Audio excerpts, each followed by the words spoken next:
वाहेगुरु दा खालसा वाहेगुरु दी फतेह। केंद्रीय मंत्रिमंडल के मेरे सहयोगीगण, राज्यों के मुख्यमंत्रीगण, विभिन्न सम्मानित संस्थाओं के चेयरमैन और प्रेसिडेंट, डिप्लोमेट्स, देश भर से जुड़े विशेष रूप से इस कार्यक्रम के साथ आए हुए बालक बालिकाएं, अन्य सभी महानुभाव, देवी और सज्जनों, आज देश पहला वीर बाल दिवस मना रहा है। जिस दिन को,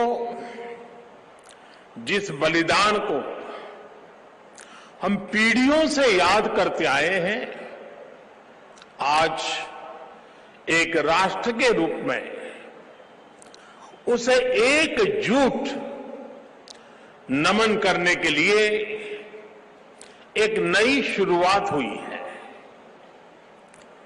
शहीदी सप्ताह और ये वीर बाल दिवस हमारी सिख परंपरा के लिए भावों से भरा जरूर है, लेकिन इससे आकाश जैसी अनंत प्रेरणाएं भी जुड़ी है। वीर बाल दिवस हमें याद दिलाएगा कि शौर्य की पराकाष्ठा के समय कम आयु मायने नहीं रखती। वीर बाल दिवस हमें याद दिलाएगा कि 10 गुरुओं का योगदान क्या है, देश के स्वाभिमान के लिए सिख परंपरा का बलिदान क्या है। वीर बाल दिवस हमें बताएगा कि भारत क्या है, भारत की पहचान क्या है। हर साल वीर बाल दिवस का ये पुण्य अवसर हमें अपने अतीत को पहचानने और आने वाले भविष्य का निर्माण करने की प्रेरणा देगा। भारत की युवा पीढ़ी का सामर्थ्य क्या है, भारत की युवा पीढ़ी ने कैसे अतीत में देश की रक्षा की है, मानवता के कितने घोर प्रघोर अंधकारों से हमारी युवा पीढ़ी ने भारत को बाहर निकाला है। वीर बाल दिवस आने वाले दशकों और सदियों के लिए ये उद्घोष करेगा। मैं आज इस अवसर पर वीर साहिबजादों के चरणों में नमन करते हुए उन्हें कृतज्ञ श्रद्धांजलि अर्पित करता हूं।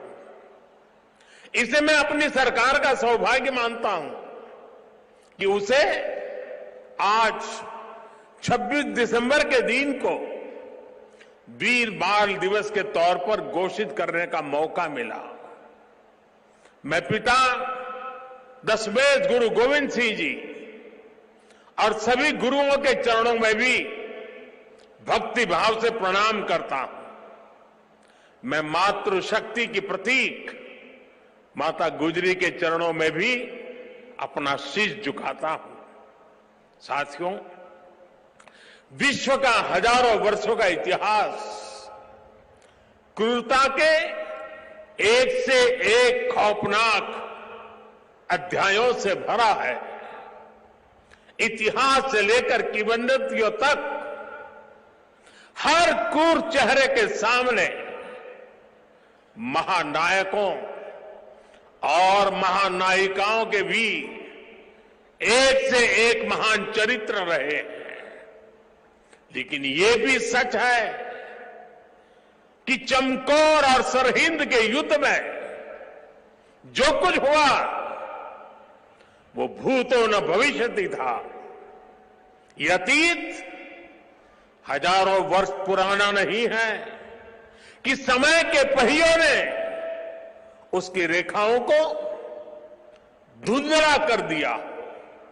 ये सब कुछ इसी देश की मिट्टी पर केवल 3 सदी पहले हुआ।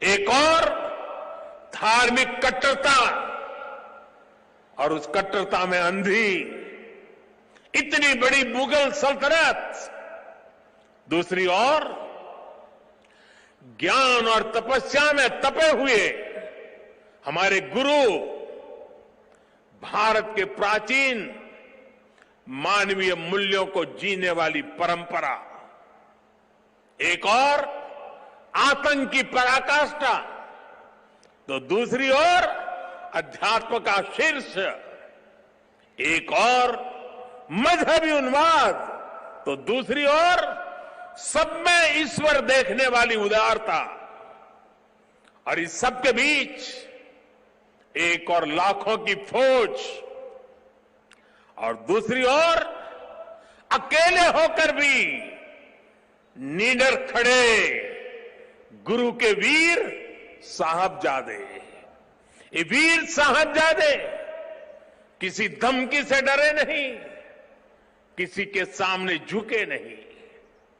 जोरावर सिंह साहब और फतेह सिंह साहब दोनों को दीवार में जिंदा चुनवा दिया गया। एक और नृशंसता ने अपनी सभी सीमाएं तोड़ दी, तो दूसरी ओर धैर्य, शौर्य, पराक्रम के भी सभी प्रतिमान टूट गए। साहिबजादा अजीत सिंह और साहिबजादा जुझार सिंह ने भी बहादुरी की वो मिसाल कायम की जो सदियों को प्रेरणा दे रही है। भाइयों और बहनों, जिस देश की विरासत ऐसी हो, जिसका इतिहास ऐसा हो, उसमें स्वाभाविक रूप से स्वाभिमान और आत्मविश्वास कूट कूट कर भरा होना चाहिए। लेकिन दुर्भाग्य से हमें इतिहास के नाम पर वो गढ़े हुए नैरेटिव बताए और पढ़ाए जाते रहे, जिनसे हमारे भीतर हीन भावना पैदा हो। बावजूद इसके हमारे समाज ने, हमारी परंपराओं ने इन गौरव गाथाओं को जीवंत रखा। साथियों, अगर हमें भारत को भविष्य में सफलता के शिखरों तक ले जाना है, तो हमें अतीत के संकुचित नजरियों से भी आजाद होना पड़ेगा। इसलिए आजादी के अमृत काल में देश ने गुलामी की मानसिकता के मुक्ति का प्रण फूंका है। वीर बाल दिवस देश के उन पंच प्राणों के लिए प्राणवायु की तरह है। साथियों, इतनी कम उम्र में साहबजादों के इस बलिदान में हमारे लिए एक और बड़ा उपदेश छिपा हुआ है। आप उस दौर की कल्पना करिए, औरंगजेब के आतंक के खिलाफ, भारत को बदलने के उसके मंसूबों के खिलाफ गुरु गोविंद सिंह जी पहाड़ की तरह खड़े थे। लेकिन जोरावर सिंह साहब और फतेह सिंह साहब जैसे कम उम्र के बालकों से औरंगजेब और उसकी सल्तनत की क्या दुश्मनी हो सकती थी। दो निर्दोष बालकों को दीवार में जिंदा चुनवाने जैसी दरिंदगी क्यों की गई? वो इसलिए क्योंकि औरंगजेब और उसके लोग गुरु गोविंद सिंह के बच्चों का धर्म तलवार के दम पर बदलना चाहते थे। जिस समाज में, जिस राष्ट्र में उसकी नई पीढ़ी जोर जुल्म के आगे घुटने टेक देती है, उसका आत्मविश्वास और भविष्य अपने आप मर जाता है। लेकिन भारत के वो बेटे, वो वीर बालक मौत से भी नहीं घबराए। वो दीवार में जिंदा चुन गए, लेकिन उन्होंने उन आतताई मंसूबों को हमेशा के लिए दफन कर दिया।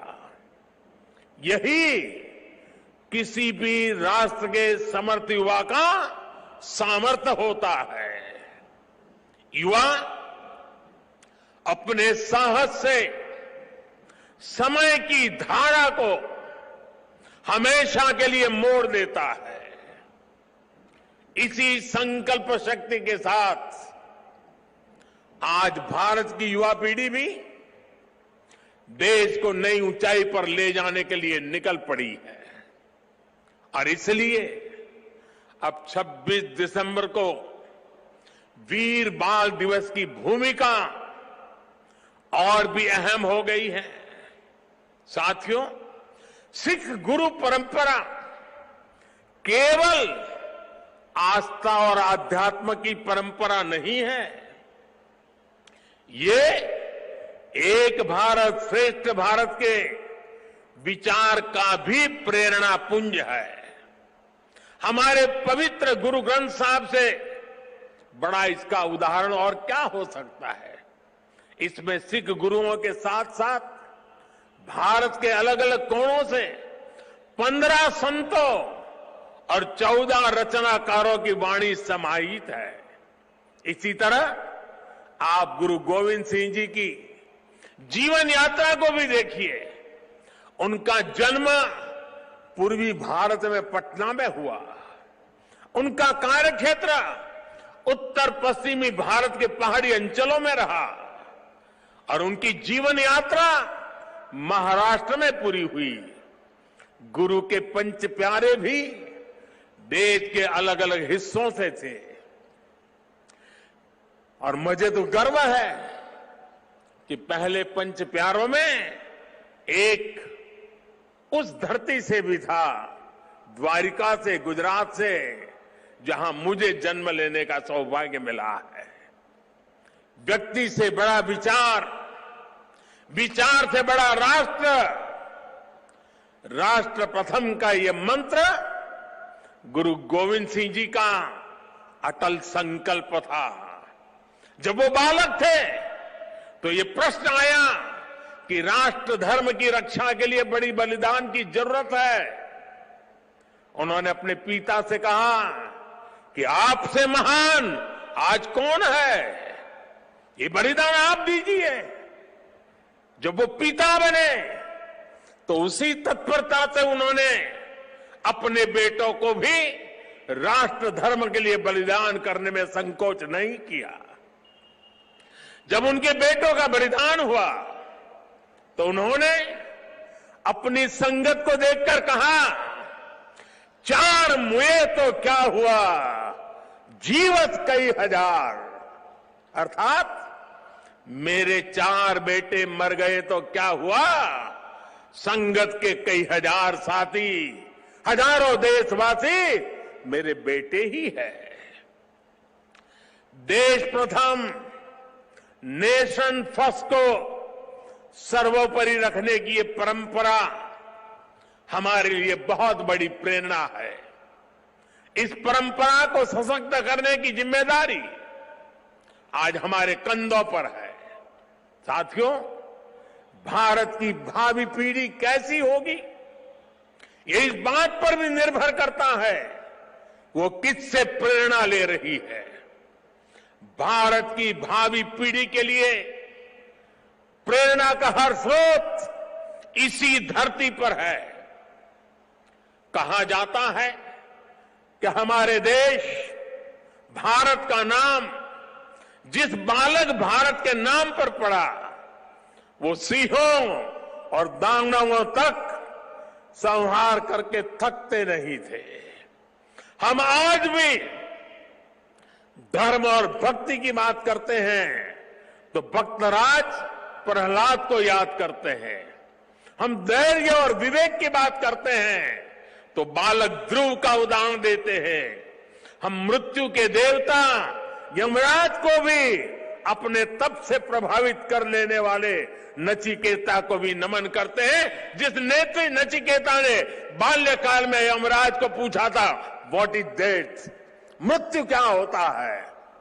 हम बाल राम के ज्ञान से लेकर उनके शौर्य तक, वशिष्ठ के आश्रम से लेकर विश्वामित्र के आश्रम तक, उनके जीवन में हम पग पग पर आदर्श देखते हैं। प्रभु राम के बेटे लवकुश की कहानी भी हर मां अपने बच्चों को सुनाती है। श्री कृष्ण भी हमें जब याद आते हैं तो सबसे पहले कान्हा की वो छवि याद आती है, जिनकी बंशी में प्रेम के स्वर भी है और वो बड़े बड़े राक्षसों का संहार भी करते हैं। उस पौराणिक युग से लेकर आधुनिक काल तक वीर बालक बालिकाएं भारत की परंपरा का प्रतिबिंब रहे हैं। लेकिन साथियों, आज एक सच्चाई भी मैं देश के सामने दोहराना चाहता हूं। साहबजादों ने इतना बड़ा बलिदान और त्याग किया, अपना जीवन न्यौछावर कर दिया, लेकिन आज की पीढ़ी के बच्चों को पूछेंगे तो उनमें से ज्यादातर को उनके बारे में पता ही नहीं है।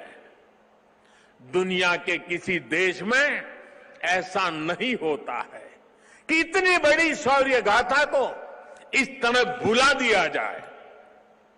मैं आज के इस पावन दिन इस चर्चा में नहीं जाऊंगा कि पहले हमारे यहां क्यों वीर बाल दिवस का विचार तक नहीं आया, लेकिन ये जरूर कहूंगा कि हम नया भारत दशकों पहले हुई एक पुरानी भूल को सुधार रहा है। किसी भी राष्ट्र की पहचान उसके सिद्धांतों, मूल्यों और आदर्शों से होती है। हमने इतिहास में देखा है, जब किसी राष्ट्र के मूल्य बदल जाते हैं तो कुछ ही समय में उसका भविष्य भी बदल जाता है। और ये मूल्य सुरक्षित तब रहते हैं जब वर्तमान पीढ़ी के सामने अपने अतीत के आदर्श स्पष्ट होते हैं।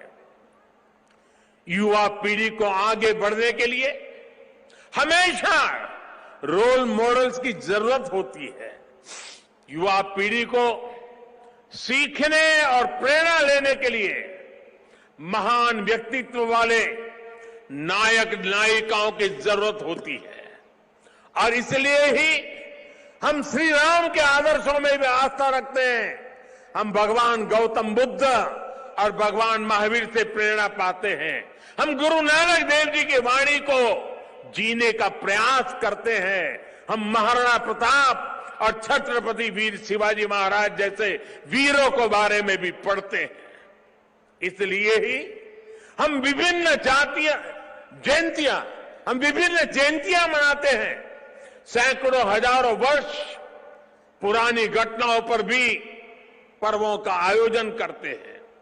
हमारे पूर्वजों ने समाज की जरूरत को समझा था और भारत को एक ऐसे देश के रूप में गढ़ा जिसकी संस्कृति पर्व और मान्यताओं से जुड़ी है।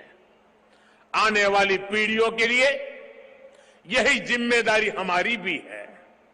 हमें भी उस चिंतन और चेतना को चिरंतर बनाना है। हमें अपने वैचारिक प्रवाह को अक्षुण्ण रखना है। इसलिए आजादी के अमृत महोत्सव में देश स्वाधीनता संग्राम के इतिहास को पुनर्जीवित करने के लिए प्रयास कर रहा है। हमारे स्वाधीनता सेनानियों के, वीरांगनाओं के, आदिवासी समाज के योगदान को जन जन तक पहुंचाने के लिए हम सब काम कर रहे हैं। वीर बाल दिवस जैसी पुण्यतिथि इस दिशा में प्रभावी प्रकाश स्तंभ की भूमिका निभाएगी।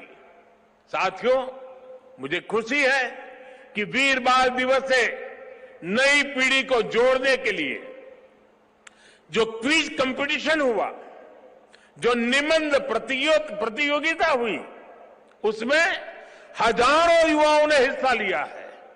जम्मू कश्मीर हो, दक्षिण में पुडुचेरी हो, पूर्व में नागालैंड हो, पश्चिम में राजस्थान हो, देश का कोई कोना ऐसा नहीं है जहां के बच्चों ने इस प्रतियोगिता में हिस्सा लेकर के साहबजादों के जीवन के विषय में जानकारी न ली हो, निबंध न लिखा हो। देश के विभिन्न स्कूलों में भी साहबजादों से जुड़ी कई प्रतियोगिताएं हुई है। वो दिन दूर नहीं जब केरला के बच्चों को वीर साहिबजादों के बारे में पता होगा, नॉर्थ ईस्ट के बच्चों को वीर साहिबजादों के बारे में पता होगा। साथियों, हमें साथ मिलकर वीर बाल दिवस के संदेश को देश के कोने कोने तक लेकर जाना है। हमारे साहिबजादों का जीवन, उनका जीवनी संदेश देश के हर बच्चे तक पहुंचे, वो उनसे प्रेरणा लेकर देश के लिए समर्पित नागरिक बने। हमें इसके लिए भी प्रयास करने हैं।